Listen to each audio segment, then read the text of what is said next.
Di sini gua mau menceritakan sebuah kisah yang dimana gua mendapatkan kisah ini dari salah satu aplikasi dan menurut gua cerita ini cukup seram untuk diceritakan. Dan cerita ini berjudul Kain Kafan Hitam.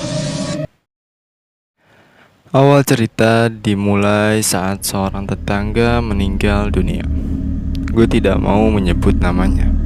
Sebut saja dia dengan Pak Dorto. Pak Dorto ini dikenal sebagai orang yang tidak baik.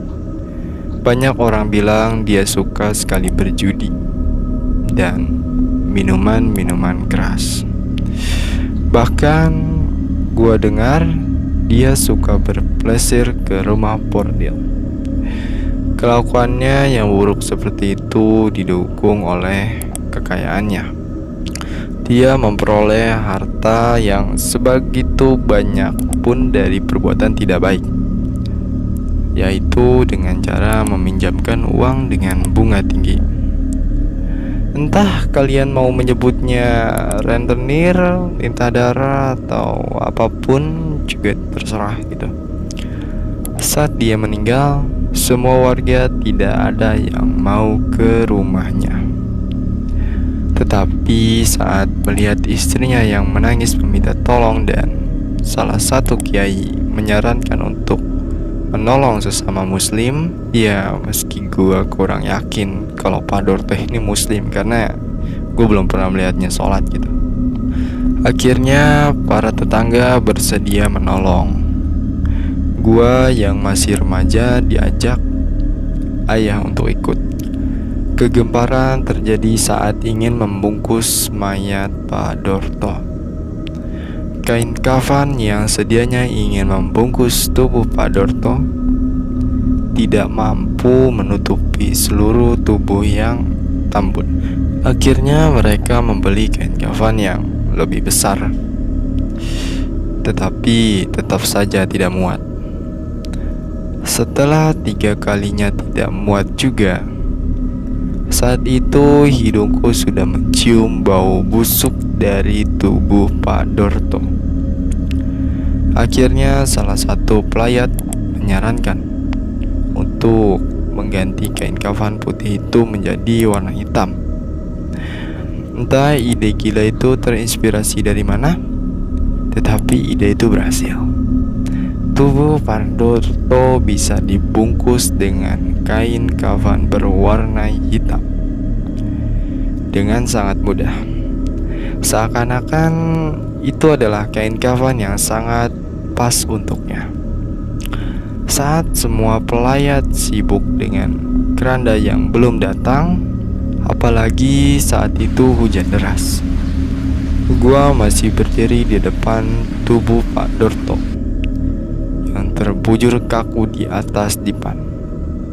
Saat itu, secara tiba-tiba dan perlahan, tubuh Pak Dorto bergerak dan duduk. Dia menoleh kaku ke arahku dengan mata terbelalak, lalu mengatakan sesuatu dengan bibir kakunya. Pakai hitam, siapa takut? Lucu gak sih? Oke, sebenarnya ceritanya tidak seperti itu. Saat gua melihat mayat Pak Dorto yang terbujur kaku itu, entah kenapa bulu kuduk gua beremang. Baru pertama kali dalam hidup gua melihat mayat dibungkus dengan kain kafan, bahkan kain kafan berwarna hitam. Ya, mungkin ini untuk pertama kalinya dalam sejarah kain pembungkus mayat yang menggunakan warna hitam. Setelah keranda datang, para pelayat segera membawa mayat Pak Dorto ke musola untuk disolati. Gua saat itu tidak ikut karena hujan lebat. Lebih baik tidur dalam suhu yang dingin ini. Saat tiba di rumah, semua orang tidak ada karena mereka semua pergi ke rumah duka untuk membantu. Gua yang mulai merinding lagi, entah karena cuaca dinginnya, hujan, atau sebab lain. Akhirnya memutuskan untuk ikut pergi ke kuburan bersama ayah. Beruntung saat aku kembali ke musola, iringan para pelayat sudah bersiap berangkat. Aku lihat di depan, keranda yang membawa tubuh Pak Dorto diangkat oleh 10 orang yang terlihat sangat berusaha keras untuk berjalan. Seakan-akan mereka mengangkat beban yang sangat berat. Di tengah jalan, banyak dari mereka yang membawa keranda itu meminta bantuan pada pelayat lain untuk menggantikan mereka. Tiba di kuburan, sesuatu yang mengejutkan terjadi. Kuburan Pak Dorto belum siap. Menurut para penggali kuburan yang berjumlah 5 orang itu, mereka sulit menggali karena tekstur tanah yang keras. Meski saat itu turun hujan, 6 cangkul sudah jadi korban dan 3 lokasi berbeda sudah digali. Namun, hanya bisa menggali dengan kedalaman setengah meter saja. Akhirnya, kiai yang memimpin rombongan meminta semua orang berdoa sebentar. Setelah itu, menyuruh untuk menggali lagi. Tidak lama kemudian, satu lubang kuburan telah siap. Meski tidak terlalu dalam, namun cukup untuk mengubur mayat.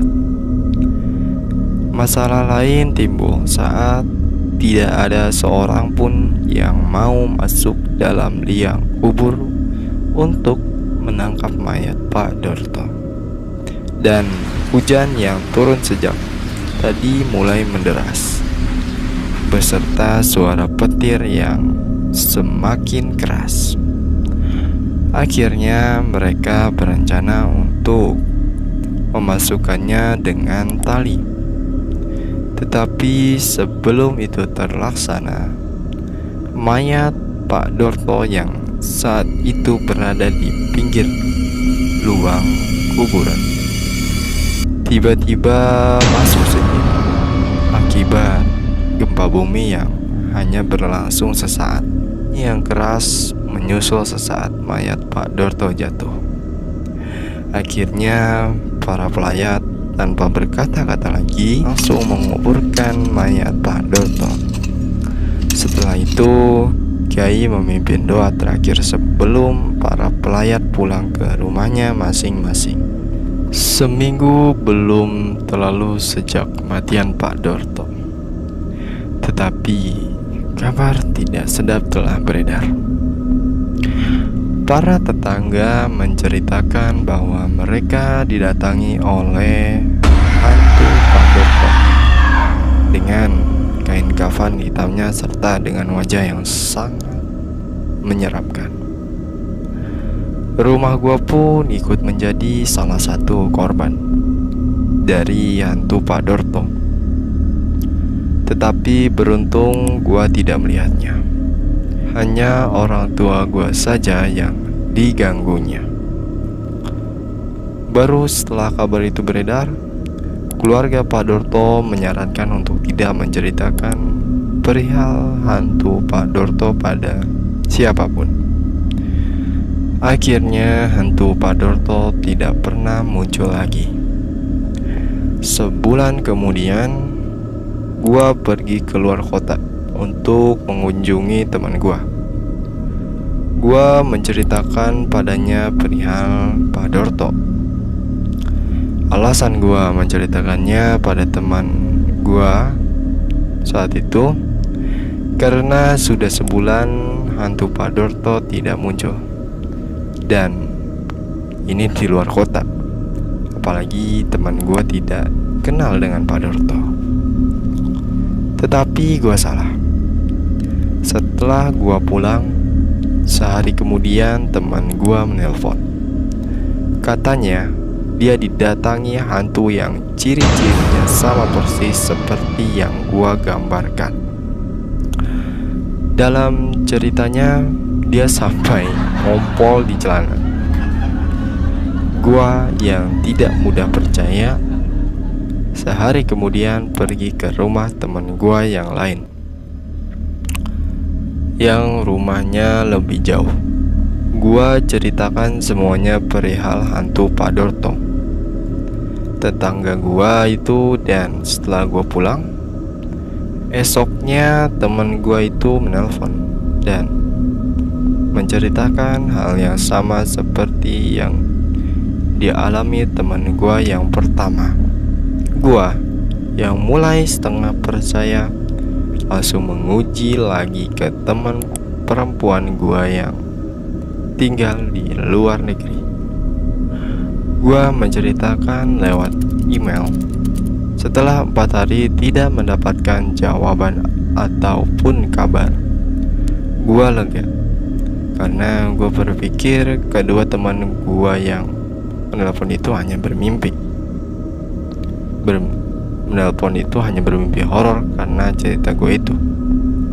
Tetapi saat hari kelima, sebuah email datang dari teman perempuan gue itu.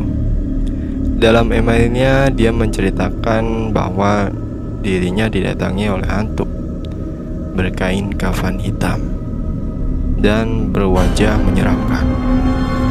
Menurutnya itu adalah hantu paling menyeramkan yang pernah dia lihat. Itu dia cerita yang gua dapatkan dari salah satu aplikasi.